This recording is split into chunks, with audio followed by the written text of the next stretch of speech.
Aujourd'hui vidéo un peu particulière parce que je fais rarement cela, mais j'ai envie de vous parler d'un roman en particulier qui vient de paraître, qui bientôt va s'associer à une date très importante et très marquante de l'histoire. Il s'agit du roman Samedi 14 novembre de Vincent Vimino, publié aux éditions Sarbacane dans la collection Exprime. Cette date n'est inconnue pour personne je pense. Samedi 14 novembre c'est tout simplement le lendemain des attentats du vendredi 13 novembre 2015. Vincent Vimino est un auteur que j'apprécie particulièrement. Quand j'ai su qu'il entrait dans la famille Sarbacane, c'était pour moi quelque chose d'extraordinaire. J'étais juste super heureuse de me dire qu'il pouvait rentrer dans cette maison d'édition qui à mes yeux est si merveilleuse et pleine d'auteurs talentueux. Sauf que je n'avais jamais lu de roman de Vincent qui s'associait à un événement réel. Il construit son histoire sur un événement historique récent, mais il y ajoute de la fiction pour créer une histoire qui sort de ce qu'on a vécu, mais qui nous fait nous poser énormément de questions sur ce qu'on a vécu. Dans ce livre, on suit B,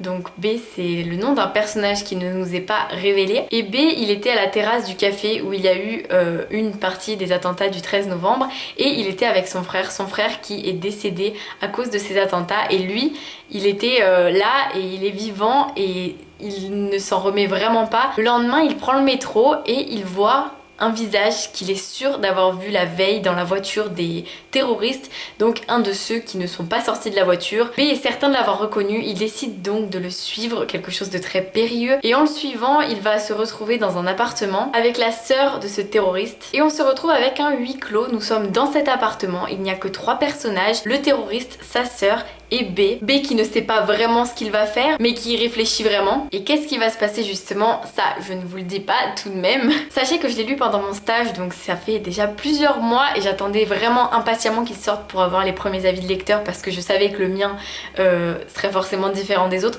Je pense que tous les avis seront différents sur un roman comme celui-ci, tout simplement parce qu'on ne va pas tous le prendre au même degré, on ne va pas tous avoir la même sensibilité face à ce qui est écrit, et je peux comprendre si certaines personnes se sentent moins à l'aise avec ce livre que d'autres, voire si certaines personnes ne veulent pas le lire.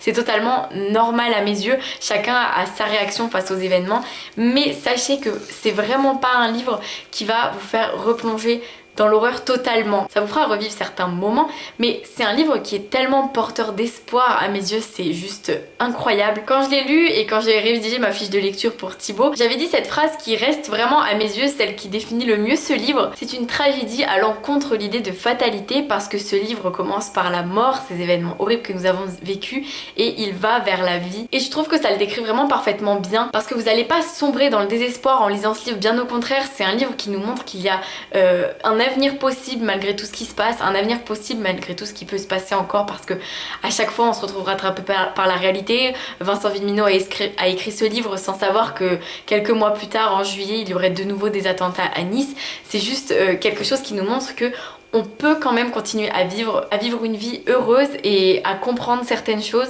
Et j'ai trouvé ce livre vraiment extraordinaire. Il y a tout de même des petites choses qui m'ont dérangée, des petites choses qui je sais vont déranger les lecteurs aussi, mais que j'ai ressenti comme primordiales dans ce livre. Par exemple, le fait que le temps soit dilaté peut rendre certains moments de la lecture un peu long, disons, parce que c'est pas un livre qui va vous faire une histoire avec plein de suspense, plein de retournements de situation, non, c'est vraiment un livre qui va jouer sur les émotions ressenties, qui va jouer sur la réflexion face à tout ça, et du coup la dilatation du temps est obligatoire dans ce contexte parce qu'on a besoin de ce sentiment d'attente qui va créer une réelle tension, de savoir ce qui va se passer ensuite et qu'est-ce qui va se passer à la fin. Et je pense que cet élément qui peut déranger certaines personnes, comme ça m'a un petit peu dérangé, bah, ça reste quand même primordial parce que cette tension elle est très importante, elle est au centre du livre. Si je devais vraiment vous résumer mon avis, je pense que ce livre va vraiment vous mettre dans une immersion totale parce que on se sent à la place de B même si on ne sait pas vraiment comment on réagirait à sa place. Et justement c'est ça qui nous interroge, c'est qu'est-ce qu'on ferait à sa place?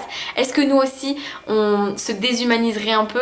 Est-ce que nous aussi on verrait de l'humanité à des endroits où on n'est pas censé en voir? Est-ce que nous aussi on réagirait de la sorte avec la sœur de l'ennemi? Justement, comment nous on la regarderait, la sœur de l'ennemi? Bref, c'est tellement de questions qu'on se pose, et moi ce livre m'a vraiment beaucoup ému, beaucoup touché, beaucoup fait revivre certaines choses horribles, mais dans un sens ça m'a quand même toute cette horreur qu'on va ressentir au début du livre et qui va nous emmener peu à peu vers l'espoir. Bah justement ça nous montre que rien n'est impossible, qu'on peut quand même continuer de vivre et que ce livre est primordial à ce moment-là, à cette période où on va revivre tout ça, où il va y avoir des commémorations. Je trouve que c'est un livre qui doit vous faire réfléchir et sincèrement, Vous devez le lire, vous l'apprécierez plus ou moins, vous vous sentirez plus ou moins impliqué, vous vous sentirez plus ou moins concerné, mais au moins vous l'aurez lu et vous pourrez donner un avis sur cette lecture qui pour moi nous fait nous interroger sur des questions qui sont existentielles ces temps-ci. Pour conclure, je vous dirais qu'il faut vraiment lire ce livre, que vous allez vous sentir totalement immergé dans l'histoire parce que Vincent Villeminot reprend la structure de la tragédie. Nous avons des actes, nous avons des entr'actes qui nous font souffler entre les scènes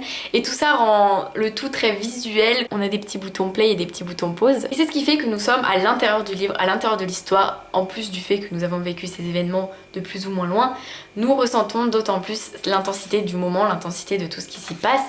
Et moi je vous le dis, lisez-le, je vous le dis, lisez-le et revenez sur ma vidéo pour me donner votre avis en commentaire, envoyez-moi un mail, faites ce que vous voulez, mais lisez-le et donnez-moi votre avis. J'ai vraiment envie de savoir comment le public peut réagir face à ce livre et j'espère que vous réagirez de la même manière que moi et qu'il vous plaira tout autant.